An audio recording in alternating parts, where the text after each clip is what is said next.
ನಾರಾಯಣಂ ಸುರಗುರುಂ ಜಗದೇಕನಾಥಂ ಭಕ್ತಪ್ರಿಯಂ ಸಕಲಲೋಕನಮಸ್ಕೃತಂಚ ತ್ರೈಗುಣ್ಯವರ್ಜಿತಮಜಂ ವಿಭುಮಾದ್ಯಮೀಶಂ ವಂದೇ ಭವಘ್ನಮರಾಸುರಸಿದ್ಧವಂದ್ಯಂ ನಾರಾಯಣಂ ನಮಸ್ಕೃತ್ಯ ನರಂ ಚೈವ ನರೋತ್ತಮಂ ದೇವೀಂ ಸರಸ್ವತೀಂ ವ್ಯಾಸಂ ತತೋ ಜಯಮುದೀರಯೇತ್. ಧರ್ಮವಿಜ್ಞಾನವೈರಾಗ್ಯಪರಮೈಶ್ವರ್ಯಶಾಲಿನಃ ಆನಂದತೀರ್ಥಭಗವತ್ಪಾದಾನ್ ವಂದೇ ನಿರಂತರಂ.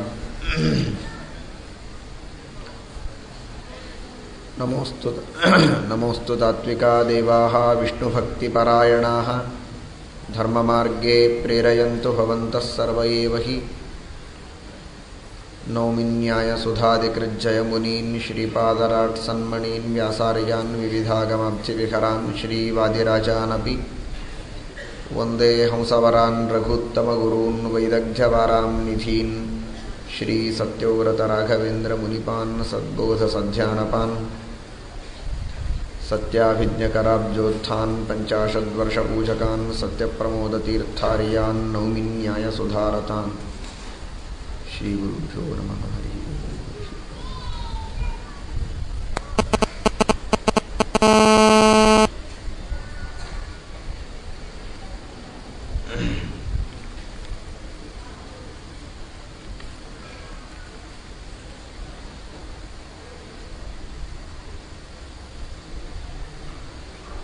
ಶ್ರೀಮನ್ಮಹಾಭಾರತದ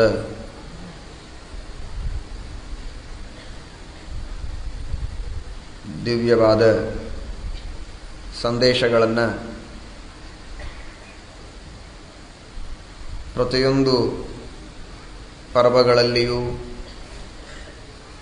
ಪ್ರತಿ ಅಧ್ಯಾಯಗಳಲ್ಲಿ ಪ್ರತಿಯೊಂದು ಶ್ಲೋಕಗಳಲ್ಲಿಯೂ ಕೂಡ ನಾವು ತಿಳಿದುಕೊಳ್ಳಬಹುದಾಗಿದೆ. ಮಹಾಭಾರತದ ಸಂದೇಶವನ್ನು ಜೀವನದ ಪ್ರತಿಯೊಂದು ಹಂತದಲ್ಲಿಯೂ ನಾವು ಬಳಸಬಹುದಾಗಿದೆ. ಅಂತಹ ಹೃದಯದೊಳಗೆ ಕುಳಿತು ನಮ್ಮೆಲ್ಲರಿಗೆ ಪ್ರೇರಕನಾಗಿ ನಮ್ಮ ಆಗುಹೋಗುಗಳನ್ನು ನಡೆಸುವಂತಹ ಭಗವಂತನೇ ನಮ್ಮ ಜೀವನಕ್ಕೆ ಮಾರ್ಗದರ್ಶಕವಾದ ಸಂದೇಶಗಳನ್ನು ಮಹಾಭಾರತದ ರೂಪದಲ್ಲಿ ವೇದವ್ಯಾಸ ದೇವರ ರೂಪದಿಂದ ಪರಮಾತ್ಮ ನೀಡಿದ್ದಾನೆ. ಅಂತಹ ಮಹಾಭಾರತದ ದಿವ್ಯವಾದ ಸಂದೇಶಗಳ ಮುಖ್ಯವಾದ ಸಾರ ಸರ್ವಸ್ವ ಅದು ಶ್ರೀಮದ್ ಭಗವದ್ಗೀತೆಯಲ್ಲಿ ನಾವು ಕಾಣುತ್ತೇವೆ.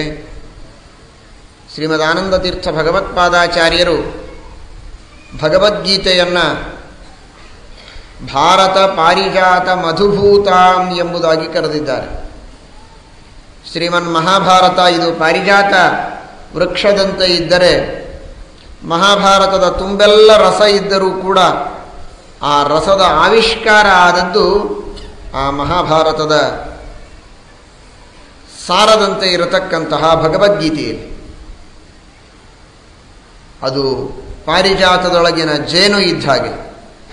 ಇದೀಗ ನೀವು ಕೇಳಿದಿರಲ್ಲ, ಜೇನಿನ ಹುಳ ನಾನಾ ತರಹದ ಪುಷ್ಪಗಳ ಮಕರಂದವನ್ನು ಆಸ್ವಾದನೆ ಮಾಡಿ ಒಂದು ಕಡೆಗೆ ಶೇಖರಣೆ ಮಾಡಿ ಮಧುವನ್ನು ಜೇನನ್ನು ತಯಾರು ಮಾಡುತ್ತೆ ಅಂತ. ಆ ರೀತಿಯಾಗಿ ಸಮಗ್ರ ಮಹಾಭಾರತದೊಳಗಿನ ಮಧು ಸಾರ ಸಂಗ್ರಹ ಅಂದರೆ ಅದು ಭಗವದ್ಗೀತೆ ಎಂಬುದಾಗಿ ಶ್ರೀಮದಾಚಾರ್ಯರು ತಿಳಿಸಿದ್ದಾರೆ. ಅಂತಹ ಸಮಗ್ರವಾದ ಮಹಾಭಾರತದ ಸಾರ ಭಗವದ್ಗೀತೆಯಾದರೆ ಆ ಭಗವದ್ಗೀತೆಯ ಸಾರವನ್ನು ಶ್ರೀಕೃಷ್ಣ ಪರಮಾತ್ಮ 2 ಶ್ಲೋಕಗಳಲ್ಲಿ ಕೊನೆಗೆ ಹೇಳುತ್ತಾನೆ. ಈಶ್ವರ ಸರ್ವಭೂತಾನಾಂ ಹೃದ್ದೇಶೇರ್ಜುನ ತಿಷ್ಠತಿ ಭ್ರಾಮಯನ್ ಸರ್ವಭೂತಾನಿ ಯಂತ್ರಾರೂಢಾನಿ ಮಾಯಯಾ ತಮೇವ ಶರಣಂ ಗಚ್ಚ ಸರ್ವಭಾವೇನ ಭಾರತ ತತ್ಪ್ರಸಾದಾತ್ ಪರಾಂ ಶಾಂತಿಂ ಸ್ಥಾನಂ ಪ್ರಾಪ್ಸ್ಯಸಿ ಶಾಶ್ವತಂ. ಶ್ರೀಕೃಷ್ಣ ಪರಮಾತ್ಮ ಸಮಗ್ರವಾದ ಗೀತೆಯ ಸಾರವನ್ನು ಹೇಳುತ್ತೇನೆ ಎಂಬುದಾಗಿ ಪ್ರತಿಜ್ಞೆ ಮಾಡಿ ಗೀತೆಯೊಳಗಿನ ಗುಹ್ಯವಾಗಿರತಕ್ಕಂತಹ ತತ್ವವನ್ನು ಹೇಳ್ತೇನೆ ಎಂಬುದಾಗಿ ಅರ್ಜುನನಿಗೆ ಕೊನೆಯದಾಗಿ ಸಂಕ್ಷೇಪವಾಗಿ ಸಮಗ್ರವಾದ ಗೀತೆಯನ್ನು ತಿಳಿಸ್ತಾ ಇದ್ದಾನೆ. ಈಶ್ವರ ಸರ್ವಭೂತಾನಾಂ ಹೃದ್ದೇಶೇರ್ಜುನ ತಿಷ್ಠತಿ ಭ್ರಾಮಯನ್ ಸರ್ವಭೂತಾನಿ ಯಂತ್ರಾರೂಢಾನಿ ಮಾಯಯ. ನಾವೆಲ್ಲ ಭಗವಂತನನ್ನು ನೆನೆಯಬೇಕಾದರೆ, ತಿಳಿಯಬೇಕಾಗಿದ್ದರೆ, ಪರಮಾತ್ಮನ ಸ್ಮರಣೆಯನ್ನು ಮಾಡಬೇಕಾಗಿದ್ದರೆ ಒಂದು ಮನಸ್ಸಿನಲ್ಲಿ ಯಾವಾಗಲೂ ವಿಚಾರವನ್ನು ಮಾಡ್ತೇವೆ. ಭಗವಂತನನ್ನು ನೆನೆಯುವಾಗ, ಪರಮಾತ್ಮನಿಗೆ ನಾವು ಕರೆ ಕೊಡುವಾಗ ನಾವು ಮಾಡಿರತಕ್ಕಂತಹ ಪ್ರಾರ್ಥನೆಯನ್ನು ಪರಮಾತ್ಮ ಚೆನ್ನಾಗಿ ಅರ್ಥ ಮಾಡಿಕೊಂಡಿದ್ದಾನೋ ಇಲ್ಲವೋ ಅನ್ನುವಂತಹ ಒಂದು ಸಂದೇಹ ಸಾಮಾನ್ಯ ಮನುಷ್ಯನಿಗೆ ಬರ್ತದೆ.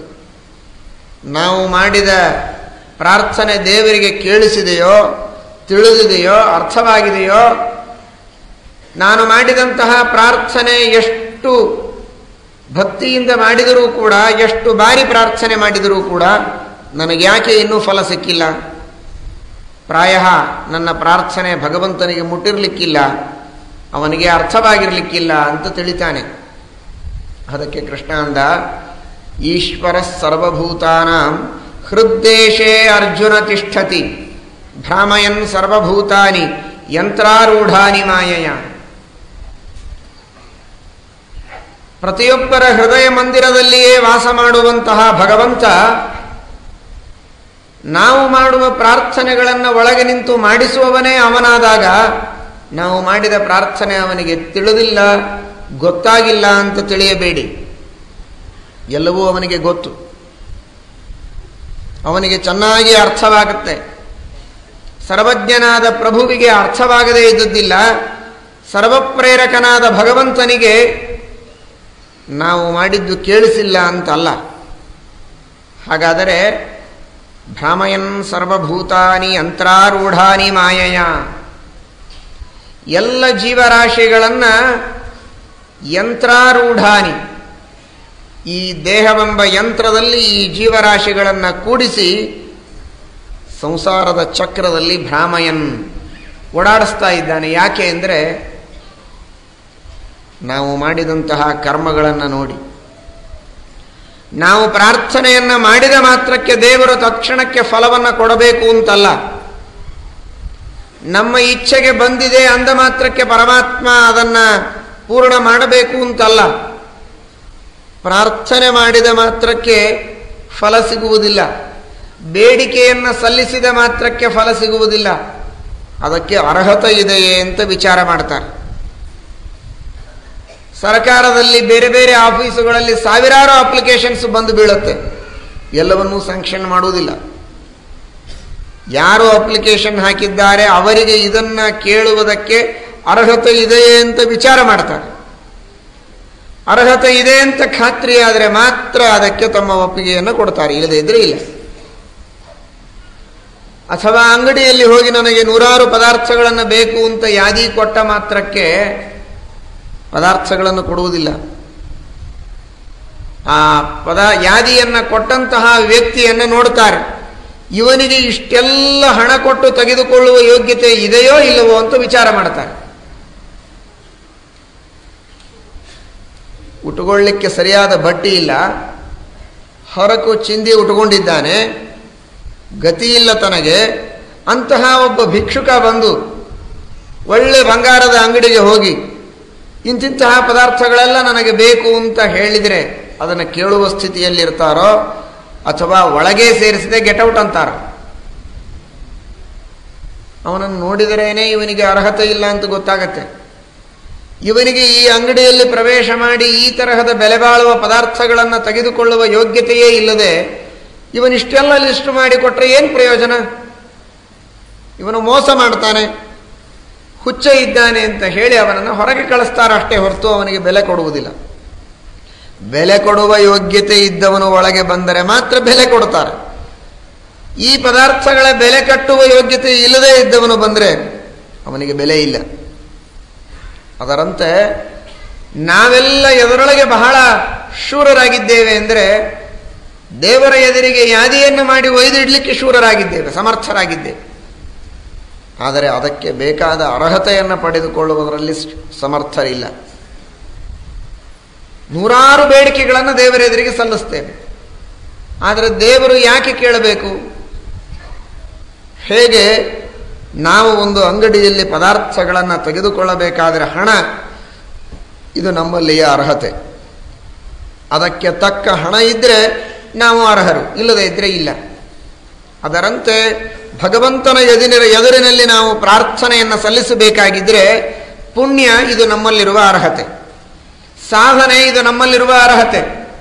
ಸಾಧನೆ ಇಲ್ಲ, ಪುಣ್ಯದ ಹಿನ್ನೆಲೆ ಇಲ್ಲ, ಕೇವಲ ಬೇಡಿಕೆಗಳನ್ನು ಸಲ್ಲಿಸಿದರೆ ಭಗವಂತ ಸಲ್ಲಿಸುವುದು ನಮಗೆ ಅನುಗ್ರಹ ಮಾಡುವುದಿಲ್ಲ. ಉದಾಹರಣೆಗೆ ಇವತ್ತು ನಮಗೆ ಜ್ಞಾನ ಬೇಕಾಗಿದೆ. ನಾನು ದೊಡ್ಡ ಪಂಡಿತನಾಗಬೇಕು ಅಂತ ಇಚ್ಛೆ ಇದೆ, ನನ್ನನ್ನು ಪಂಡಿತನನ್ನು ಮಾಡಿಬಿಡು ಅಂತ ಹೋಗಿ ದೇವರ ಗುಡಿಯಲ್ಲಿ ದೇವರ ಎದುರಿಗೆ ನಾವು ಪ್ರಾರ್ಥನೆ ಸಲ್ಲಿಸಿದರೆ ದೇವರು ಜ್ಞಾನ ಕೊಡುವುದಿಲ್ಲ. ದೇವರು ಏನು ಕೇಳಿದ್ದು ಕೊಡ್ತಾನೆ. ಭಾರಿ ಭಕ್ತವತ್ಸಲ ಅಂತ ನೀವು ಹೇಳ್ತೀರಿ. ನಾನು ಕೇಳಿದ್ರೆ ಭಗವಂತ ಕೊಡಲಿಲ್ಲ, ನನ್ನ ಪ್ರಾರ್ಥನೆ ಅವನಿಗೆ ಕೇಳಿಸಲೇ ಇಲ್ಲ, ನನ್ನ ಪ್ರಾರ್ಥನೆಯ ಅರ್ಥವೂ ಆಗಲಿಲ್ಲ, ಅಥವಾ ಎಲ್ಲವೂ ಆದರೂ ನನ್ನ ಮೇಲೆ ಕಾರುಣ್ಯ ತೋರಲಿಲ್ಲ ಅಂತ ನಾವು ಹೇಳಬಹುದು. ಅದಕ್ಕಂತಾರೆ ಕಾರುಣ್ಯ ಇಲ್ಲ ಅಂತ ತಿಳಿಯಬೇಡಿ. ಹೃದ್ದೇಶೇ ಅರ್ಜುನ ತಿಷ್ಠತಿ. ಪರಮಾತ್ಮ ಇರೋದೇ ಹೃದಯ ದೇಶದಲ್ಲಿದ್ದಾನೆ. ಅವನು ನಮ್ಮ ಹೃದಯದಲ್ಲಿದ್ದಾನೆ. ಯಾಕೆ ಅಂದರೆ ಅದರ ಸೂಚನೆ ಏನು ಅಂದರೆ ಅಷ್ಟು ಹೃದಯವಂತನಾಗಿದ್ದಾನೆ ಎನ್ನುವುದರ ಸೂಚನೆಗೇನೆ ಹೃದಯದೊಳಗಿದ್ದಾನವನು. ಅವನಿಗೆ ಕಾರುಣ್ಯವಿಲ್ಲ ಅಂತ ತಿಳಿಯಬೇಡಿ. ಹೃದ್ದೇಶೇ ಅರ್ಜುನ ತಿಷ್ಠತಿ. ಅವನು ಇರೋದೇ ಅಲ್ಲಿ. ಕಾರುಣ್ಯ ಇರಬೇಕಾಗಿರತಕ್ಕಂತಹ ಹೃದಯದೊಳಗೆ ಅವನ ವಾಸ. ಅವನಿಂದಲೇ ಬಂದರೆ ಇನ್ನೊಬ್ಬರಿಗೆ ಕಾರುಣ್ಯ ಬರಬೇಕು. ನಿಮ್ಮೆಲ್ಲರಿಗೆ ಒಬ್ಬ ಮನುಷ್ಯ ಬಹಳ ಕಾರುಣ್ಯ ಇದೆ, ದಯಾಮಯನಾಗಿದ್ದಾನೆ ಅಂತ ಹೇಳಬೇಕಾದ್ರೆ ಏನಂತಾರೆ? ಬಹಳ ಹೃದಯವಂತನಾಗಿದ್ದಾನೆ, ಬಹಳ ವಿಶಾಲ ಹೃದಯ ಇದೆ ಅಂತಂತಾರೆ. ಹೃದಯವಂತಿಕೆ ಇದೆ, ಹೃದಯ ವೈಶಾಲ್ಯ ಇದೆ ಅಂತಂತೇವೆ. ಅದರ ಅರ್ಥ ನಮ್ಮ ಹೃದಯದಲ್ಲಿ, ನಮ್ಮ ಮನಸ್ಸಿನಲ್ಲಿ ಕಾರುಣ್ಯ ಇರಬೇಕು. ಆದರೆ ಹೃದ್ದೇಶೇ ಅರ್ಜುನ ತಿಷ್ಠತಿ. ಆ ಹೃದಯ ದೇಶದೊಳಗಿದ್ದು ಕಾರುಣ್ಯವನ್ನು ಪ್ರೇರಿಸುವನೇ ಅವನು. ಅವನಿಗೆ ಕಾರುಣ್ಯ ಇಲ್ಲ ಅಂತ ತಿಳಿಯಬೇಡಿ. ಹಾಗಾದರೆ ಯಾಕೆ ನಮ್ಮ ಎಲ್ಲ ಪ್ರಾರ್ಥನೆಗಳನ್ನು ಭಗವಂತ ಮನ್ನಿಸುವುದಿಲ್ಲ? ಆ ಪ್ರಾರ್ಥನೆಗೆ ನಾವು ಅರ್ಹತೆ ಇಲ್ಲದೆ, ಯೋಗ್ಯತೆ ಇಲ್ಲದೆ ಆ ವಿಧವಾದ ಫಲಗಳನ್ನು ಪಡೆಯುವ ಅಪೇಕ್ಷೆ ಮಾಡುವುದು ಇದು ತಪ್ಪು. ಪರೀಕ್ಷೆಯಲ್ಲಿ ಏನೂ ಬರೆಯದೆ ಉತ್ತಮವಾದ ಅಂಕಗಳನ್ನು ಪಡೆಯಬೇಕು ಅಂತ ಅಪೇಕ್ಷೆಯನ್ನು ಒಬ್ಬ ವಿದ್ಯಾರ್ಥಿ ಪಟ್ಟಾಗ ಉತ್ತಮ ಅಂಕಗಳನ್ನು ಕೊಟ್ಟು ಬಿಟ್ರೆ ಬಹಳ ಕಾರುಣ್ಯ ಇದೆ ಅಂತ ಹೇಳಬೇಕಾ? ಮಾರ್ಕ್ಸ್ ಹಾಕುವವರಿಗೆ ಯಾವ ವಿಧವಾಗಿರತಕ್ಕಂತಹ ಅಧ್ಯಯನವನ್ನು ಮಾಡದೆ, ಯಾವ ವಿಧವಾಗಿರತಕ್ಕಂತಹ ವಿದ್ಯಾರ್ಥಿಯ ಜೀವನದಲ್ಲಿ ಇರಬೇಕಾದ ಯೋಗ್ಯತೆಗಳನ್ನು, ಅರ್ಹತೆಗಳನ್ನು ಪಡೆದುಕೊಳ್ಳದೆ ಕೇವಲ ಸುಖದಿಂದ ಇರಬೇಕು, ಮಜಾ ಮಾಡಬೇಕು, ಐಷ ಆರಾಮಗಳನ್ನು ಮಾಡಬೇಕು ಅಂತ ಬೇಡಿಕೆಯನ್ನು ಸಲ್ಲಿಸಿದರೆ ಅದನ್ನು ಪೂರೈಸುವ ತಂದೆ ತಾಯಿಗಳಿಗೆ ಕಾರುಣ್ಯಶೀಲರು ಅಂತ ಹೇಳಬಹುದಾ? ಇಲ್ಲ. ಹಾಗಾದರೆ ನಿನ್ನ ಕರ್ತವ್ಯ ನೀನು ಮಾಡಿ ಅದಕ್ಕೆ ಸರಿಯಾಗಿ ಪ್ರತಿಫಲವನ್ನು ಅಪೇಕ್ಷೆ ಮಾಡು. ಕರ್ತವ್ಯದಿಂದ ಚ್ಯುತನಾಗಿ ಪ್ರತಿಫಲವನ್ನು ಅಪೇಕ್ಷೆ ಮಾಡಲು ಹೋಗಬೇಡ ಅಂತ ಹೇಳಿ ಅವನನ್ನು ಅವನ ಕರ್ತವ್ಯಕ್ಕೆ ಹಚ್ಚುವವರೇ ನಿಜವಾದ ಕಾರುಣ್ಯಶೀಲರು. ಅಧ್ಯಯನ ಮಾಡದೆ ಮಾರ್ಕ್ಸನ್ನು ಅಪೇಕ್ಷೆ ಮಾಡಿದವನಿಗೆ ಕೇಳ್ತಾನಲ್ಲ, ಪಾಪ ಕೊಟ್ಟು ಬಿಡೋಣ ಅಂದರೆ ಅದರಿಂದ ಅವನಿಗೆ ಹಿತ ಆಗುವುದಿಲ್ಲ. ನೀನು ಅಧ್ಯಯನ ಮಾಡದೇ ಇದ್ದರೆ ನಿನಗೆ ಸರಿಯಾದ ಮಾರ್ಕ್ಸ್ ಹಾಕುವುದಿಲ್ಲ. ನಿನಗೆ ಬೇಕಾದರೆ ನೀನು ಅಧ್ಯಯನ ಮಾಡಿ ಮೇಲೆ ಬಾ ಅಂತ ಹೇಳಿದವನೇ ನಿಜವಾಗಿ ಕಾರುಣ್ಯಶೀಲ. ಅದರಂತೆ ಭಗವಂತನ ಎದುರಿಗೆ ನಾವು ಬೇಕಾದಷ್ಟು ಬೇಡಿಕೆಗಳನ್ನು ಸಲ್ಲಿಸಿದರೂ ಕೂಡ ಪರಮಾತ್ಮ ನೇರವಾಗಿ ನಮಗೆ ಬಂದು ಹೇಳುವುದಿಲ್ಲ. ಶಾಸ್ತ್ರಗಳ ಮುಖಾಂತರ, ಗುರುಗಳ ಮುಖಾಂತರ ಭಗವಂತ ನಮಗೆ ಉಪದೇಶ ಮಾಡ್ತಾನೆ.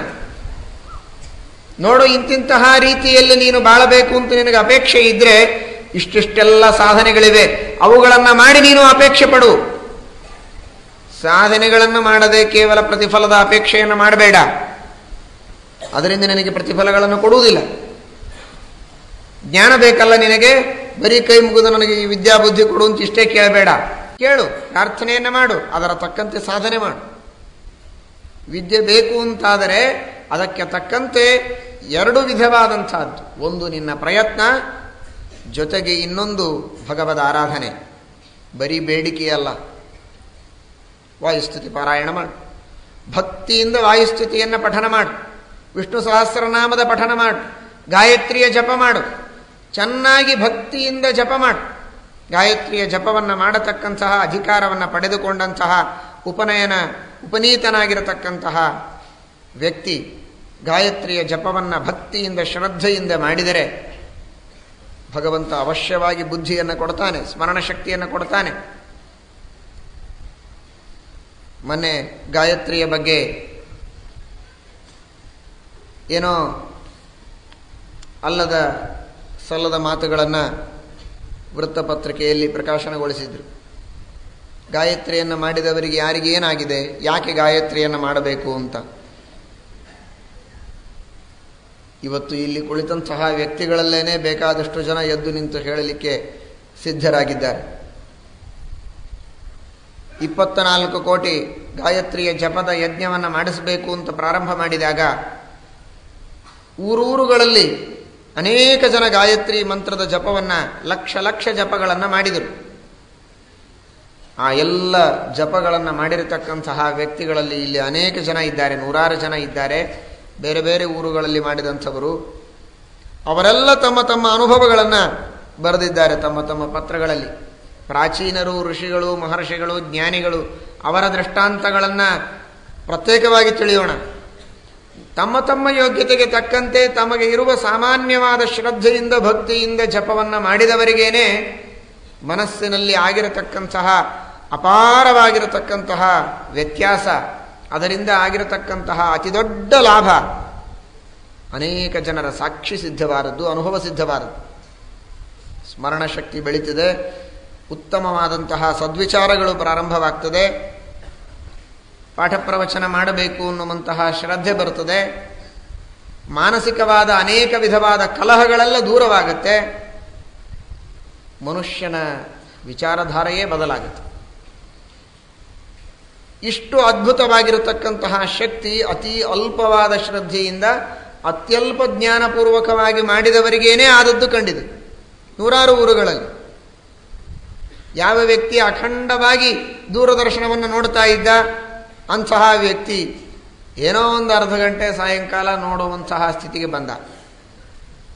ಇನ್ನು ಕೆಲವರು ನೋಡೋದೇ ಬಿಟ್ಟರು. ದುಷ್ಟವಾಗಿರತಕ್ಕಂತಹ ನಾನಾ ವಿಧವಾದ ಚಟಗಳಿಗೆ ಬಲಿಯಾದವರ ಚಟಗಳನ್ನು ಬಿಟ್ಟರು. ತಾವೇ ತಮ್ಮ ಅನುಭವಗಳನ್ನು ಪತ್ರ ಬರೆದಿದ್ದಾರೆ ಶ್ರೀಮಠಕ್ಕೆ. ಹೀಗೆ ಸಹಸ್ರ ಜನರಲ್ಲಿ ಆಗಿರತಕ್ಕಂತಹ ಪರಿಣಾಮಗಳನ್ನು ನಾವು ಕಾಣುತ್ತೇವೆ. ದುಶ್ಚಟಗಳಿಗೆ ಬಲಿಯಾದವರನ್ನು ದುಶ್ಚಟಗಳಿಂದ ಮುಕ್ತರನ್ನು ಮಾಡತಕ್ಕಂತಹ ಶಕ್ತಿ, ಉತ್ತಮವಾದ ಬುದ್ಧಿಯನ್ನು ಕೊಟ್ಟು ಭಗವಂತನಲ್ಲಿ ಭಕ್ತಿಯನ್ನು ಹುಟ್ಟಿಸಿ ಶ್ರೇಷ್ಠವಾದ ಜ್ಞಾನವನ್ನು ಕೊಡತಕ್ಕಂತಹ ಮಹಾಶಕ್ತಿ ಆ ಗಾಯತ್ರಿ ಮಂತ್ರದಲ್ಲಿದೆ. ಅದನ್ನು ಪಠನ ಮಾಡಬೇಕು, ಜಪ ಮಾಡಬೇಕು, ಅನುಷ್ಠಾನಕ್ಕೆ ತಂದುಕೊಳ್ಳಬೇಕು. ಆಮೇಲೆ ಭಗವಂತನಿಗೆ ಆ ಮೂಲಕವಾಗಿ ನಾವು ಪ್ರಾರ್ಥನೆ ಮಾಡಬೇಕು. ಧಿಯೋ ಯೋನಃ ಪ್ರಚೋದಯಾತ್ ಅಂತ. ಆಗ ದೇವರು ಅನುಗ್ರಹ ಮಾಡ್ತಾನೆ. ಅದು ಬಿಟ್ಟು ಯಾವುದನ್ನೂ ನಾವು ಸಾಧನೆ ಮಾಡದೆ ಕೇವಲ ನನಗೆ ಬುದ್ಧಿ ಕೊಡು ಅಂತ ಇಷ್ಟನ್ನೇ ಕೇಳಿದ ಮಾತ್ರಕ್ಕೆ, ಅಥವಾ ಗಾಯತ್ರಿಯ ಮಂತ್ರದ ಜಪವನ್ನು ಮಾಡುವ ಅಧಿಕಾರ ಇಲ್ಲದೇ ಇದ್ದಾಗ ಸ್ತ್ರೀಯರಾಗಲಿ ಇನ್ನಿತರರಾಗಲಿ ಭಗವಂತನನ್ನ ಭಕ್ತಿಯಿಂದ ಅನೇಕ ವಿಧವಾದ ದೇವರ ನಾಮಗಳಿಂದ ಭಜಿಸಿ ಸ್ತುತಿಸಿ ಹಾಡಿ ಕೊಂಡಾಡಿ ಅವನನ್ನು ಸ್ಮರಿಸಿದಾಗ, ಧ್ಯಾನ ಮಾಡಿದಾಗ, ಅಖಂಡವಾಗಿ ಪಾರಾಯಣ ಮಾಡಿ, ವಿಶೇಷವಾಗಿ ತಮಗೆ ವಿಹಿತವಾದಂತಹ ಕೃಷ್ಣ ಮಂತ್ರಾದಿಗಳ ಜಪವನ್ನು ಮಾಡಿ ಕೈ ಮುಗಿದು ದೇವರಿಗೆ ಕೇಳಿದರೆ ದೇವರು ಫಲ ಕೊಡಲೇಬೇಕು. ಅಷ್ಟು ಭಕ್ತಿಯಿಂದ ಮಂತ್ರಾರ್ಥ ಜ್ಞಾನಪೂರ್ವಕವಾಗಿ ಶ್ರದ್ಧೆಯಿಂದ ಜಪ ಮಾಡಿದಾಗ ಕೈಯಲ್ಲಿ ಬೇಕಾದಷ್ಟು ಹಣ ತೆಗೆದುಕೊಂಡು ಹೋಗಿ ಮುಂದಿಟ್ಟು ಈ ಪದಾರ್ಥವನ್ನು ನನಗೆ ಕೊಡು ಅಂತ ಕೇಳಿದರೆ ಯಾವ ವ್ಯಕ್ತಿ ತಾನೇ ಇಲ್ಲ ಅಂತ ಹೇಳಲಿಕ್ಕೆ ಸಾಧ್ಯ? ಏನು ಕಾರಣ ಕೊಡಬೇಕು? ಯಾವ ಕಾರಣವನ್ನೂ ಕೊಡಲಿಕ್ಕೆ ಕಾರಣ ಇಲ್ಲ. ಹಣ ತಂದಿದ್ದಾನೆ, ಪದಾರ್ಥಗಳನ್ನು ಕೇಳ್ತಾ ಇದ್ದಾನೆ ಅಂದಮೇಲೆ ಕೊಡುವುದು ನನ್ನ ಕರ್ತವ್ಯ ಅಂತಾನೆ ಕೊಡ್ತಾನೆ, ಅಷ್ಟೇ.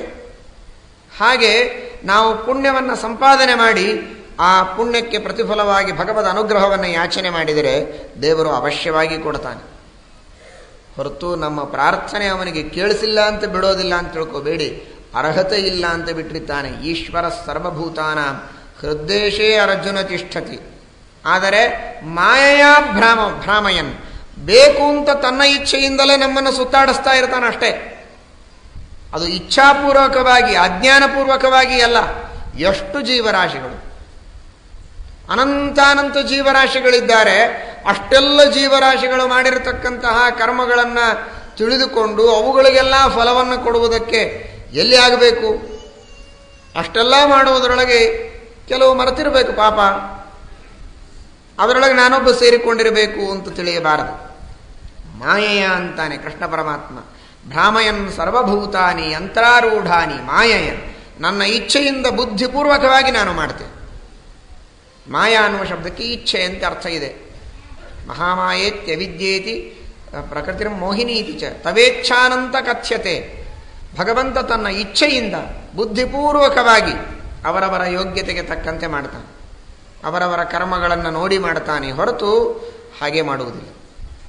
ಆದ್ದರಿಂದ ನಾವು ಪುಣ್ಯ ಸಂಪಾದನೆ ಮಾಡಿ ಭಗವಂತನಲ್ಲಿ ಕೇಳಲಿಕ್ಕೆ ಹೋಗಬೇಕು. ಅದಕ್ಕಾಗಿ ಶ್ರೀಮದ್ ಆಚಾರ್ಯರು ಹೇಳಿದರು, ಉನ್ನತ ಪ್ರಾರ್ಥಿತಾಶೇಷ ಸಂಸಾಧಕಂ. ಪರಮಾತ್ಮನನ್ನ ಉನ್ನತ ಪ್ರಾರ್ಥಿತಾಶೇಷ ಸಂಸಾಧಕಂ ಅಂದರು. ದೊಡ್ಡವರು ಪ್ರಾರ್ಥನೆ ಮಾಡಿದರೆ ದೇವರು ಮನ್ನಿಸ್ತಾನಂತೆ. ದೊಡ್ಡವರ ಮೂಲಕ ಪ್ರಾರ್ಥನೆ ಮಾಡಿಸಬೇಕಂತೆ. ಯಾಕೆ? ಅದಕ್ಕೆ ಕಾರಣ ಇದೆ. ಅವರು ಆ ಅರ್ಹತೆಯನ್ನು ಪಡೆದುಕೊಂಡಿರ್ತಾರೆ. ಒಬ್ಬ ದೊಡ್ಡ ಅಧಿಕಾರಿಯ ಹತ್ತಿರ ನಾವು ಹೋದಾಗ ನಮಗೇನಾದರೂ ಕೆಲಸ ಮಾಡಬೇಕಾಗಿದ್ದರೆ ಅವನಿಗೆ ನೇರವಾದ ಹತ್ತಿರದ ಅಧಿಕಾರಿಗಳು ಯಾರೋ ಅವರ ವಶೀಲಿ ಹಚ್ಚಿ ಅವನಿಗೆ ಅತ್ಯಂತ ಪ್ರಿಯರಾರೋ ಅವರ ಮೂಲಕ ನಾವು ಹೋದರೆ ಕೆಲಸವಾಗುತ್ತೆ, ಇಲ್ಲದೇ ಇದ್ರೆ ಇಲ್ಲ. ಅದರಂತೆ ಭಗವಂತ ನಮ್ಮ ಕೆಲಸವನ್ನು ಮಾಡಿಕೊಡಬೇಕಾಗಿದ್ದರೆ ಆ ಪರಮಾತ್ಮನಿಗೆ ಅತ್ಯಂತ ಪ್ರಿಯರಾಗಿರತಕ್ಕಂಥವರು ಯಾರೋ, ಪರಮಾತ್ಮನಿಗೆ ಬೇಕಾದ ಕರ್ಮಗಳನ್ನು ಮಾಡಿ ಅವನನ್ನು ಸಂತೋಷಪಡಿಸಿದವರು ಯಾರೋ ಅವರ ಮೂಲಕವಾಗಿ ಹೋದರೆ ಬೇಗನೆ ಕೆಲಸವಾಗುತ್ತೆ. ಯಾಕೆಂದರೆ ಅವರು ಪೂರ್ಣ ಅರ್ಹತೆಯನ್ನು ಪಡೆದುಕೊಂಡಿರ್ತಾರೆ. ಬೇಕಾದಷ್ಟು ಧ್ಯಾನವನ್ನು ಮಾಡಿ, ಜಪ ಮಾಡಿ, ಸತ್ಕರ್ಮಗಳನ್ನು ಮಾಡಿ ಉತ್ತಮವಾಗಿರತಕ್ಕಂತಹ ಅರ್ಹತೆಯನ್ನು ಪಡೆದುಕೊಂಡು ಅವರು ಒಂದು ಮಾತು ದೇವರೆದುರಿಗೆ ಅಂದ್ರೆ ಸಾಕು. ಕೆಲವು ಸಲ ನಮಗೆಲ್ಲ ಅನಿಸ್ತದೆ, ಬೇಕಾದಷ್ಟು ನಾವು ಪಾರಾಯಣಗಳನ್ನು ಮಾಡಿ, ಯಜ್ಞಯಾಗಾದಿಗಳನ್ನು ಮಾಡಿ, ಬೇಕಾದಷ್ಟು ಪ್ರಾರ್ಥನೆಯನ್ನು ಮಾಡಿದರೂ ಆಗದೇ ಇದ್ದಂತಹ ಕೆಲಸ ದೊಡ್ಡವರು ಮನಸ್ಸು ಮಾಡಿ ದೇವರೆದುರಿಗೆ ಕೈ ಮುಗಿದು ಕೇಳಿಬಿಟ್ರೆ ಸಾಕು, ಅದು ಆಗಿ ಹೋಗಿಬಿಡ್ತದಲ್ಲ. ಯಾಕೆ? ಅದಕ್ಕೆ ಕಾರಣ ಇದೆ. ಅವರು ಆ ಸಂದರ್ಭದಲ್ಲಿ ಬರೀ ದೇವರೆದುರಿಗೆ ಒಂದು ಪ್ರಾರ್ಥನೆ ಮಾಡಿದ ಹಾಗೆ ನಮಗೆ ಕಾಣಿಸ್ತದೆ. ಆದರೆ ಅದರ ಹಿಂದೆ ಬೇಕಾದಷ್ಟು ಪುಣ್ಯದ ಸಾಧನೆ ಅವರಲ್ಲಿ ಮಡುಗಟ್ಟು ನಿಂತಿರುತ್ತದೆ. ಅಂತಹ ಮಹಾನುಭಾವರು, ಮಹನೀಯರು, ಜ್ಞಾನಿಗಳು ನಮ್ಮ ಸಲವಾಗಿ ಒಂದು ಮಾತಾಡಿದರೆ ಸಾಕು, ದೇವರ ಹತ್ರ ನಮ್ಮ ಉದ್ಧಾರವಾಗಿ ಹೋಗುತ್ತೆ. ಇಲ್ಲದೆ ಇದ್ರೆ ಇಲ್ಲ. ಅದಕ್ಕಾಗಿ ರಾಘವೇಂದ್ರ ಸ್ವಾಮಿಗಳು ಹೇಳಿದರು, ಹನುಮಂತ ದೇವರು ನಮ್ಮೆಲ್ಲರ ಸಲವಾಗಿ ಕೇಳ್ತಾರೆ. ಆದರೆ ಹನುಮಂತ ದೇವರು ಸುಮ್ಮನೆ ಕೇಳುವುದಿಲ್ಲ. ನಾವು ಅವರ ಹತ್ರ ಸಾಕಷ್ಟು ಭಕ್ತಿಯಿಂದ ಸೇವೆಯನ್ನು ಮಾಡಿ ಅವರ ಪಾದಕ್ಕೆ ಬಿದ್ದು ಅವರ ಶಾಸ್ತ್ರಗಳನ್ನು ಓದಿದಾಗ ನಮ್ಮ ಪರವಾಗಿ ಹನುಮಂತ ದೇವರು ಕೇಳ್ತಾರೆ. ದೀನಂ ದೂನಂ ಅನಾಥಂ ಶರಣಾಗತಂ ಏನಂ ಉದ್ಧರ. ಅನಾಥನಾದ, ದೀನನಾದ, ಶರಣಾಗತನಾದ ಈ ಭಕ್ತನನ್ನು ನೀನು ಉದ್ಧಾರ ಮಾಡು. ಇಷ್ಟು ಹನುಮಂತ ದೇವರ ಕಡೆಯಿಂದ ಅನಿಸಿಕೊಳ್ಳೋದಕ್ಕೆ ನಮ್ಮ ಎಷ್ಟೋ ಜನ್ಮಗಳ ಸಾಧನೆ ಬೇಕು. ಅಷ್ಟವರು ಒಂದು ಸಲ ಅಂದ್ರೂ ಮುಗಿದೋಯ್ತು, ಭಗವಂತ ಉದ್ಧಾರ ಮಾಡ್ತಾನೆ. ಆ ರೀತಿಯಾಗಿ ಆ ಮಹಾತ್ಮರ ಕಡೆಯಿಂದ ನಾವು ಪರಮಾತ್ಮನಿಗೆ ಪ್ರಾರ್ಥನೆಯನ್ನು ಮಾಡಿಸಿದಾಗ ಭಗವಂತ ನಮ್ಮನ್ನು ಉದ್ಧಾರ ಮಾಡ್ತಾನೆ. ಆ ಮಹಾತ್ಮರು ನಮ್ಮ ಪರವಾಗಿ ಪ್ರಾರ್ಥನೆ ಮಾಡಲಿಕ್ಕೆ ನಮ್ಮಲ್ಲಿ ಮತ್ತೆ ಅರ್ಹತೆ ಬೇಕು, ಸಾಧನೆ ಬೇಕು. ಅದಿಲ್ಲದೆ ನಾವು ಭಗವಂತನ ಎದುರಿಗೆ ಕೇವಲ ಬೇಡಿಕೆಗಳನ್ನು ಸಲ್ಲಿಸಿದಾಗ ಸರಿ ಹೋಗುವುದಿಲ್ಲ. ಅದಕ್ಕಾಗೇನೆ ಸಕಾಮ ಕರ್ಮ ಮಾಡಬೇಡಿ ಅಂತ ಹೇಳಿದರು. ಯಾಕೆ ಅಂದರೆ ಕಾಮ ಮನಸ್ಸಿನಲ್ಲಿ ಇದ್ದರೆ ದೇವರ ಪೂಜೆ ಮಾಡುವಾಗ ಆ ಕಾಮವೇ ತಲೆಯಲ್ಲಿ ಬರ್ತಾ ಇರ್ತದೆ. ಯಾವುದೋ ಒಂದು ಮನಸ್ಸಿನಲ್ಲಿ ಇಚ್ಛೆ ಇಟ್ಟುಕೊಂಡು ಸತ್ಯನಾರಾಯಣ ಪೂಜೆಯನ್ನು ಮಾಡ್ತಾರೆ. ಇನ್ಯಾವುದೋ ಇಚ್ಛೆಯನ್ನು ಇಟ್ಟುಕೊಂಡು ಹೋಮವನ್ನು ಮಾಡ್ತಿರ್ತಾರೆ. ಮಾಡ್ತಾ ಇದ್ದರೆ ಆ ಇಡೀ ಕೆಲಸ ಮುಗಿಯೋವರೆಗೆ ನನಗಿದನ್ನು ಕೊಡಪ್ಪ, ಬೇಗನೆ ಕೊಟ್ಬಿಡು, ಶೀಘ್ರದಲ್ಲಿ ಕೊಡು, ಇನ್ನೊಬ್ಬರಿಗೆ ಕೊಡೋಕ್ಕಿಂತ ಮೊದಲಿಗೆ ನನಗೆ ಕೊಟ್ಬಿಡು, ನನಗೆ ಸಿಕ್ಕಂಥದ್ದು ಇನ್ನೊಬ್ಬರಿಗೆ ಸಿಗೋದು ಬೇಡ, ನನ್ನದು ಅಪರೂಪವಾಗಿರಬೇಕು. ಇದೇ ಮನಸ್ಸಿನೊಳಗಿರ್ತದೆ. ಮಕ್ಕಳಾಗಬೇಕು ಅಂತನ್ನುವ ಇಚ್ಛೆಯಿಂದ ಮಾಡ್ತಾ ಇದ್ದ ಅಂದರೆ ಅದೇ ಚಿಂತೆಯನ್ನೇ ಮಾಡ್ತಿರ್ತಾನೆ. ಮಕ್ಕಳಾಗಬೇಕು ಮಕ್ಕಳಾಗಬೇಕು ಮಕ್ಕಳಾಗಬೇಕು ಅನ್ನೋ ಕಡೆಗೆ ಗಮನ ಇರ್ತದೆ ಹೊರತು ಆ ದೇವರ ಗುಣಗಳ ಕಡೆಗೆ ಅನುಸಂಧಾನವೇ ಇರುವುದಿಲ್ಲ. ದೇವರು ಯಾಕೆ ಫಲ ಕೊಡಬೇಕು? ಭಗವಂತನ ಗುಣಗಳ ಚಿಂತನ, ಭಗವಂತನಲ್ಲಿಯ ಭಕ್ತಿ, ಇದು ನಾವು ಕರ್ಮ ಮಾಡುವಾಗ ಯಾವಾಗಲೂ ಜೊತೆಗಿರಬೇಕಾದದ್ದು.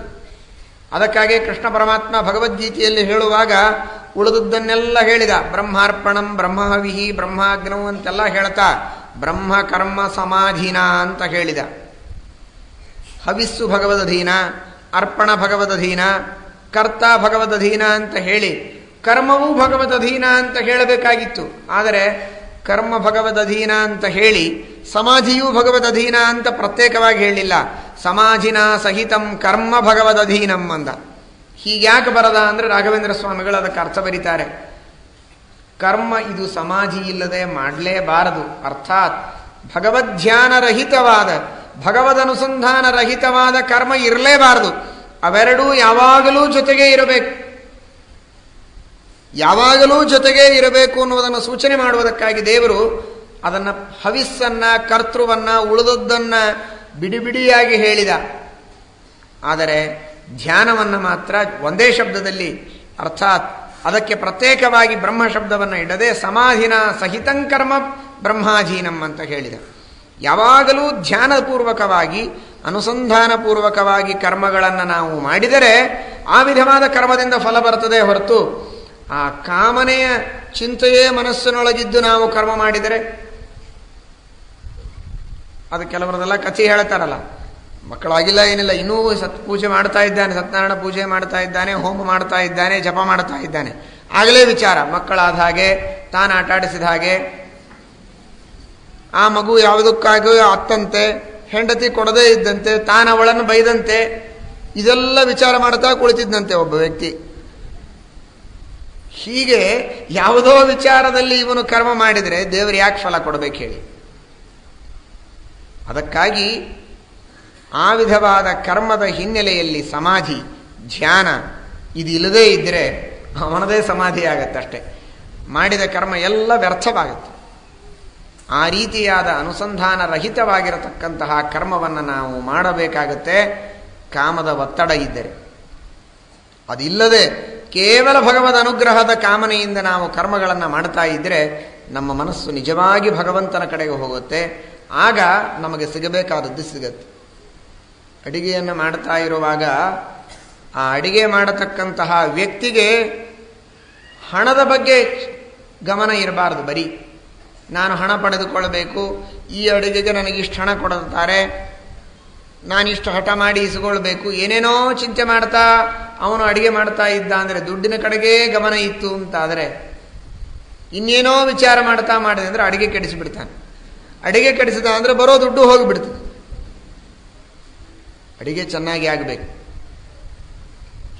ಪದಾರ್ಥಗಳನ್ನು ಸರಿಯಾಗಿ ನಾನು ಹಾಕಬೇಕು, ಅಡಿಗೆ ರುಚಿಯಾಗಬೇಕು, ಇದರ ಕಡೆಗೆ ಅವನಿಗೆ ಗಮನ ಇದ್ದರೆ ಹಣ ತನ್ನಷ್ಟಕ್ಕೆ ತಾನೇ ಬರ್ತದೆ. ಇವನು ಕೇಳಿದ್ದಕ್ಕಿಂತಲೂ ಹೆಚ್ಚು ಕೊಡ್ತಾರೆ. ಆದರೆ ಗಮನ ದುಡ್ಡಿನ ಕಡೆಗೆ ಅಲ್ಲ, ಫಲದ ಕಡೆಗೆ ಅಲ್ಲ, ಕರ್ಮದ ಕಡೆಗೆ. ಕರ್ಮದ ಕಡೆಗೆ ಫಲ ಇದ್ದರೆ ಫಲ ತಾನೇ ಚೆನ್ನಾಗಿ ಸಿಗತ್ತೆ. ಫಲದ ಕಡೆಗೆ ಗಮನ ಇದ್ದರೆ ಕರ್ಮ ಕೆಟ್ಟೋಗಿ ಸಿಗೋ ಫಲವೂ ಸಿಗುವುದಿಲ್ಲ. ನಾವು ಮಾಡೋದು ಹಾಗಾಗತ್ತೆ. ನಾವೆಲ್ಲ ಮಾಡುವಂತಹ ಸಕಾಮ ಕರ್ಮಗಳು ಹೇಗಿರ್ತದೆ ಅಂತಂದರೆ, ಕಾಮದ ಕಡೆಗೇನೆ ನಮಗೆ ಯಾವ ಅಪೇಕ್ಷೆಯಿಂದ ನಾವು ಕರ್ಮ ಮಾಡ್ತಾ ಇರ್ತೇವೆ ಅದರ ಕಡೆಗೇನೇ ಗಮನ ಇಟ್ಟು ಕರ್ಮ ಮಾಡಿ ಕರ್ಮವನ್ನು ಕೆಡಿಸಿಬಿಡ್ತೇವೆ. ಭಗವದ್ಧ್ಯಾನಪೂರ್ವಕ ಕರ್ಮ ಮಾಡಿದರೆ ನಿಜವಾದ ಕರ್ಮ ಅದು. ಭಗವದ್ಧ್ಯಾನಪೂರ್ವಕವಾಗಿ ಭಗವಂತನ ಅನುಸಂಧಾನವನ್ನು, ಸರ್ವೋತ್ತಮತ್ವಾದಿಗಳನ್ನು ಚಿಂತನೆ ಮಾಡದೆ ದೇವರೇ ಸರ್ವಸ್ವತಂತ್ರ, ಅದರ ನಂತರದಲ್ಲಿ ಲಕ್ಷ್ಮೀ ವಾಯುದೇವರು ತತ್ವಾಭಿಮಾನಿ ದೇವತೆಗಳೆಲ್ಲ ನಮ್ಮಲ್ಲಿ ನಿಂತು ಪ್ರೇರಣೆ ಮಾಡಿ ಮಾಡಿಸ್ತಾ ಇದ್ದಾರೆ, ಅವರ ಅನುಗ್ರಹದಿಂದ ನಾನು ಮಾಡುತ್ತೇನೆ, ಇದು ಮೂಲಭೂತವಾಗಿರತಕ್ಕಂತಹ ತತ್ವ. ಈ ತತ್ವದ ಅನುಸಂಧಾನ ಇಲ್ಲದೆ ನಾವು ಕರ್ಮಗಳನ್ನು ಮಾಡಿದರೆ ಆ ಕರ್ಮವನ್ನು ಕೆಡಿಸಿದ ಹಾಗೆ. ಸಕ್ಕರೆ ಹಾಕಿ ಪಾಯಸ ಮಾಡುವುದರ ಬದಲು ಸಕ್ಕರೆಯಂತೆ ಕಾಣಿಸಿದೆ ಅಂತ ಹೇಳಿ ಉಪ್ಪು ಹಾಕಿದರೆ ಹೇಗೋ ಹಾಗೆ. ಆ ರೀತಿಯಾಗಿ ಅಡಿಗೆಯನ್ನು ಮಾಡಿದರೆ ಹೇಗೆ 4 ಒದಿಸಿಕೊಂಡು ಹೋಗುವ ಪ್ರಸಂಗ ಬರುತ್ತೆ, ಹಾಗೆ ಯಾವ ವಿಧವಾಗಿರತಕ್ಕಂತಹ ಭಗವತ್ ಸ್ವಾತಂತ್ರ್ಯಾನುಸಂಧಾನಾದಿ ರೂಪವಾದ ಸಕ್ಕರೆಯನ್ನು ಕರ್ಮದಲ್ಲಿ ಹಾಕದೆ ಬರೀ ಕಾಮವೆಂಬ ಉಪ್ಪನ್ನು ನಾವು ಕರ್ಮದಲ್ಲಿ ಹಾಕಿದರೆ ಆ ಕರ್ಮ ಇದು ಹೇಗೆ ಸಫಲವಾದೀತು? ಸಫಲವಾಗುವುದಿಲ್ಲ ಅನ್ನೋದಕ್ಕಾಗಿ ಪರಮಾತ್ಮ ಹಾಗಾದರೆ ಸಫಲವಾಗತ್ತೆ. ಏನು ಸಫಲವಾಗ್ತದೆ? ನಾವು ಯಾವ ಕಾಮದಿಂದ ಕರ್ಮ ಮಾಡಿರ್ತೇವೋ ಅಷ್ಟು ಫಲವನ್ನು ಅಷ್ಟು ದೇವರು ಕೊಟ್ಟು ಕಳಿಸ್ತಾನೆ. ಆ ರೀತಿಯಾಗಿ ಅಲ್ಪವಾಗಿರತಕ್ಕಂತಹ ಫಲವನ್ನು ಕೊಡ್ತಾನೆ.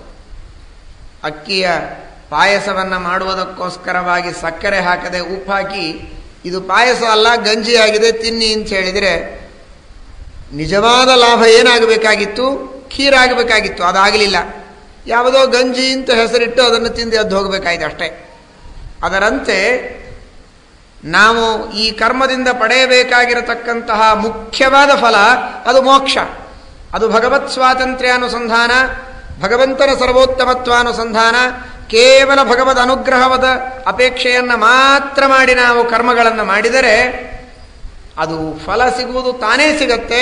ಶ್ರೇಷ್ಠವಾದಂತಹ ಮೋಕ್ಷವೆಂಬಂತಹ ಫಲ ನಮಗೆ ಸಿಗತ್ತೆ. ಇಲ್ಲದೇ ಇದ್ದರೆ ಫಲ ಸಿಗುವುದಿಲ್ಲ. ಹಾಗಾದರೆ ಏನಾಗತ್ತೆ? ಭ್ರಾಮಯನ್ ಸರ್ವಭೂತಾನಿ ಯಂತ್ರಾರೂಢಾನಿ ಮಾಯೆಯ. ಮತ್ತೆ ಇದೇ ಸಂಸಾರದಲ್ಲಿಯೇ ದೇವರು ನಮ್ಮನ್ನು ಸುತ್ತಿಸ್ತಾ ಇರ್ತಾನಷ್ಟೆ. ಹಾಗಾದರೆ ಏನು ಮಾಡಬೇಕು? ತಮೇವ ಶರಣಂಗಚ್ಚ ಸರ್ವಭಾವೇನ ಭಾರತ. ಆ ಭಗವಂತನಿಗೆ ಶರಣ ಹೋಗಬೇಕು. ಐಹಿಕವಾದ ಫಲಗಳನ್ನು ದೇವರು ಕೊಡೋದಿಲ್ಲ ಅಂತ ತಿಳಿಯಬೇಡಿ, ಕೊಟ್ಟೇ ಕೊಡ್ತಾನೆ. ನಾವು ಅದಕ್ಕಾಗಿ ಮಾಡಬೇಕಾಗಿಲ್ಲ. ನೀವೆಲ್ಲ ಇಲ್ಲಿ ಬಂದದ್ದು ಮಹಾಭಾರತವನ್ನು ಭಕ್ತಿಯಿಂದ ಶ್ರವಣ ಮಾಡಿದ್ದು ಯಾಕೆ? ಕೇವಲ ಭಗವದ್ಭಕ್ತಿಯಿಂದ. ಯಾವ ಅಪೇಕ್ಷೆಯಿಂದ ನೀವು ಬಂದಿಲ್ಲ. ನೀವು ಅಪೇಕ್ಷೆ ಮಾಡದೇ ಇದ್ದರೂ ದೇವರು ಮಳೆ ಕೊಡ್ತಾ ಇದ್ದಾನೆ ನೋಡಿ. ನಿಮ್ಮ ಅಪೇಕ್ಷೆ ಇತ್ತು, ನೀವೇನು ಬೇಡಿಲ್ಲ. ಮಳೆ ಕೊಡಿ ಅಂತ ದೇವರಿಗೇನು ನೀವು ಬೇಡಿಲ್ಲ. ಮಹಾಭಾರತದ ಮೇಲಿನ ಶ್ರದ್ಧೆಯಿಂದ ಮಹಾಭಾರತದ ಶ್ರವಣ ಮಾಡೋದಕ್ಕೆ ಬಂದಿದ್ದೀರಿ. ಆದರೆ ಮಹಾಭಾರತದ ಶ್ರವಣ ಅದು ಇವತ್ತಿನ ದಿವಸ ಫಲವನ್ನು ಕೊಡ್ತಾ ಇದೆ. ಇದು ದೃಷ್ಟಾಂತ. ಇದರಂತೆ ಭಗವಂತ ನಾವು ಕೇಳದೇ ಇರಲಿ, ನಮಗೇನು ಯೋಗ್ಯವೋ ಅದನ್ನು ಕೊಡ್ತಾನೆ. ನಾವು ಅರ್ಹತೆಗಳನ್ನು ಪಡೆಯುವುದಕ್ಕೆ ಪ್ರಯತ್ನ ಮಾಡಬೇಕಷ್ಟೇ. ತಮೇವ ಶರಣಂಗಚ್ಚ ಅಷ್ಟೇ. ಸರ್ವಭಾವೇನ ಭಾರತ ತತ್ಪ್ರಸಾದಾತ್ ಪರಾಂ ಶಾಂತಿಂ ಸ್ಥಾನಂ ಪ್ರಾಪ್ಸಸಿ ಶಾಶ್ವತಂ ಅಂತಾನೆ. ಶರಣ ಹೋಗೋದು ಅಂದರೆ ಸಾಷ್ಟಾಂಗ ನಮಸ್ಕಾರ ಮಾಡುವುದಲ್ಲ ಬರೀ ಭಗವಂತನಿಗೆ. ತಮೇವ ಶರಣಂಗಚ್ಚ. ಶ್ರೀಮದ್ ಆಚಾರ್ಯರು ಅರ್ಥ ಬರೀತಾರೆ. ಸರ್ವೋತ್ತಮತ್ವ ವಿಜ್ಞಾನ ಪೂರ್ವಂ ತತ್ರ ಮನಸ್ಸದಾ ಸರ್ವಾಧಿಕ ಪ್ರೇಮಯುಕ್ತಂ. ಇಲ್ಲಿ ಒಳಗು ಮಳಿ ಬರ್ತಾ ಇದೆ. ಸರ್ವಸ್ಯಾತ್ರ ಸಮರ್ಪಣಂ ಅಖಂಡ ತ್ರಿವಿಧಾ ಪೂಜಾ ತದ್ರತ್ಯೈವ ಸ್ವಭಾವತಃ ರಕ್ಷತೀತ್ಯೇವ ವಿಶ್ವಾಸಃ ತದೀಯೋಹಮಿತಿ ಸ್ಮೃತಿ ಶರಣಾಗತಿರೇಷಾ ಸ್ಯಾತ್ ವಿಷ್ಣು ಮೋಕ್ಷ ಫಲಪ್ರದ. ಭಗವಂತ ರಕ್ಷಣೆ ಮಾಡೇ ಮಾಡ್ತಾನೆ ಎಂಬಂತಹ ದೃಢವಾದ ವಿಶ್ವಾಸ. ನಾನಾ ತರಹದ ಉಪಾಯಗಳನ್ನು ನಾವು ಮಾಡ್ತೇವೆ. ಬೇರೆ ಬೇರೆ ವಿಧವಾದಂತಹ ಲೌಕಿಕ ಉಪಾಯಗಳ ಜೊತೆಗೆ ಇದು ಒಂದು ಮಾಡಿರೋಣ, ಬೈ ಚಾನ್ಸ್ ಆದರೆ ಆಗಲಿ ಅಂತನ್ನುವಂತೆ ದೇವರ ಸ್ಮರಣೆಯನ್ನು ಮಾಡುವುದಲ್ಲ. ಭಗವಂತನನ್ನು ನಾನು ನಂಬಿದರೆ ದೇವರು ನನ್ನನ್ನು ರಕ್ಷಣೆ ಮಾಡೇ ಮಾಡ್ತಾನೆ ಎಂಬ ಪೂರ್ಣವಾದ ದೃಢವಾದ ವಿಶ್ವಾಸ ಇದ್ದರೆ ದೇವರು ರಕ್ಷಣೆ ಮಾಡೇ ಮಾಡ್ತಾನೆ. ಇದು ವೈಯಕ್ತಿಕವಾದ ಅನುಭವ. ಎಷ್ಟೋ ಸಂದರ್ಭದಲ್ಲಿ ಪ್ರಯತ್ನ ಮಾಡೋಣ ಆದರೆ ಆಗತ್ತೆ, ಇಲ್ಲದೇ ಇದ್ರೆ ಇಲ್ಲ ಅಂತ ಮಾಡಿದರೆ ದೇವರು ಅಷ್ಟಕ್ಕಷ್ಟೇ ಫಲ ಕೊಡ್ತಾನೆ. ಪೂರ್ಣವಾದ ವಿಶ್ವಾಸದಿಂದ ಈ ದೇವರು ನಮ್ಮನ್ನು ರಕ್ಷಣೆ ಮಾಡ್ತಾನೆ, ಈ ವಿಹಿತವಾದ ಕಾರ್ಯವನ್ನು ಮಾಡುವುದರೊಳಗೆ ನಾವು ಏನು ಹಿಂಜರಿಯಬೇಕಾದದ್ದಿಲ್ಲ ಅಂತ ದೃಢವಾದ ಮನಸ್ಸಿನಿಂದ ನಾವು ಕರ್ಮ ಮಾಡಿದರೆ ನಿಶ್ಚಿತವಾಗಿಯೂ ದೇವರು ಫಲ ಕೊಟ್ಟೇ ಬಿಡ್ತಾನೆ. 100ಕ್ಕೆ 100ರಷ್ಟು ಬೇಕಾದಷ್ಟು ಅನುಭವಗಳಿವೆ. ನೀವೇ ಅನುಭವಿಸಿ ನೋಡಿ. ಅಷ್ಟು ಭಕ್ತಿಯಿಂದ ಅಷ್ಟು ಶ್ರದ್ಧೆಯಿಂದ ನೀವು ಮಾಡಿ ಫಲ ದೇವರು ಕೊಟ್ಟೇ ಕೊಡ್ತಾನೆ. ಇದು ಶರಣಾಗತಿ. ರಕ್ಷತೀತ್ಯೇವ ವಿಶ್ವಾಸ.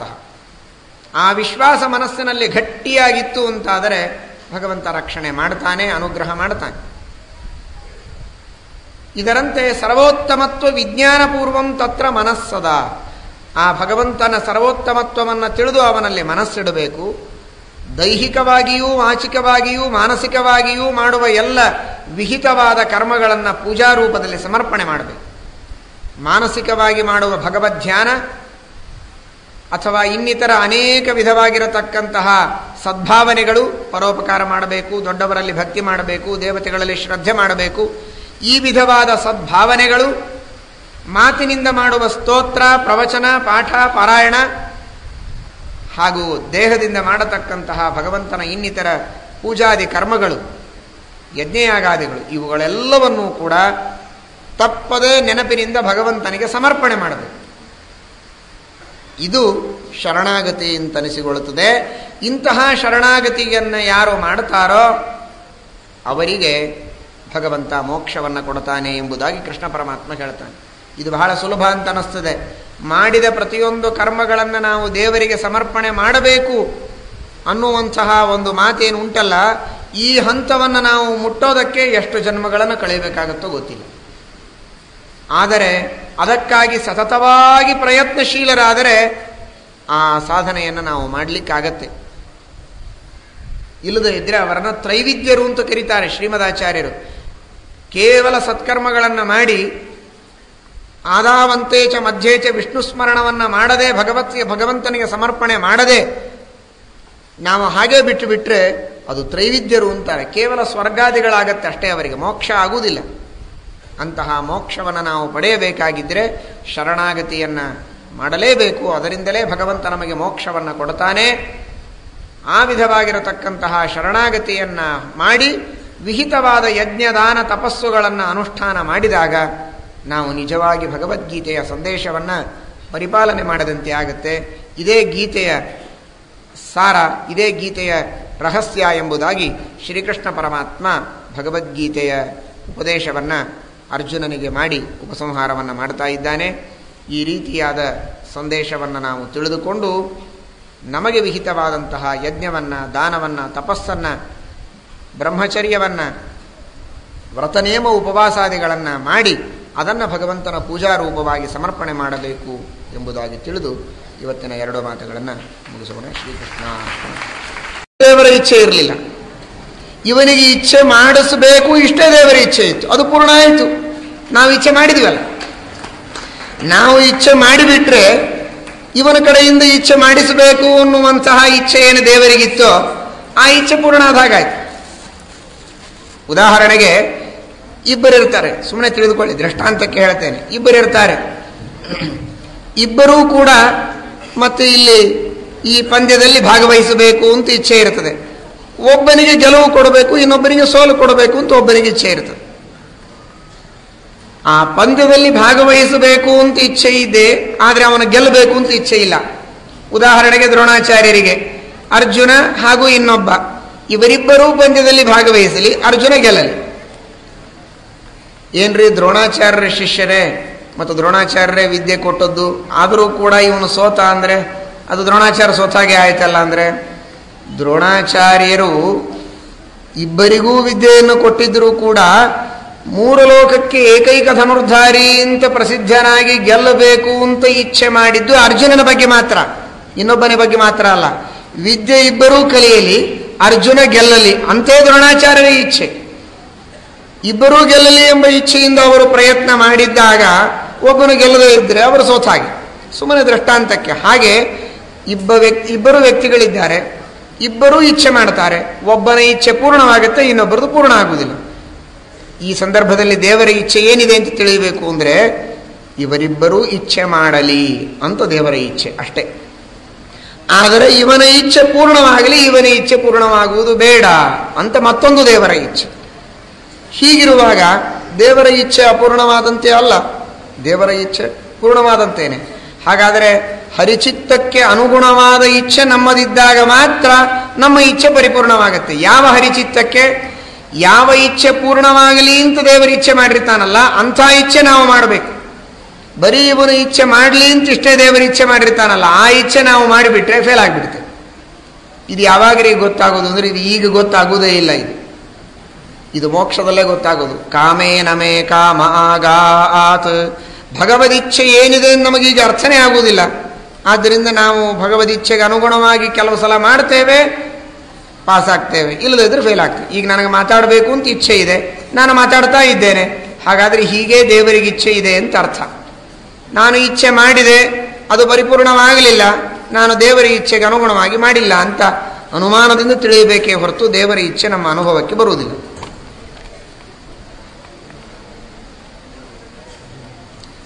ಬಹಳ ಪ್ರಶ್ನೆ ಮಾಡಿದ್ದಾರೆ, ಕೆಲವುದಕ್ಕೆ ಮಾತ್ರ ಉತ್ತರ ಕೊಡ್ತೇನೆ. ಜನ್ಮ ಜನ್ಮಾಂತರಗಳಲ್ಲಿ ಮಾಡಿದ ಪುಣ್ಯ ಪಾಪಗಳ ಫಲ ಜನ್ಮಾಂತರಗಳಲ್ಲಿ ಅನುಭವಿಸುವ ವ್ಯವಸ್ಥೆ ಯಾತಕ್ಕೆ? ಅನುಭವಿಸುವ ಶಿಕ್ಷೆಯ ಇದರ ಪ್ರಶ್ನೆಗೆ ನಿನ್ನೆ ಉತ್ತರ ಆಗಿದೆ. ಅನುಭವಿಸುವ ವ್ಯಕ್ತಿಗೆ ಅದರ ಬಗ್ಗೆ ಪರಿವೇ ಇರೋದಿಲ್ಲ.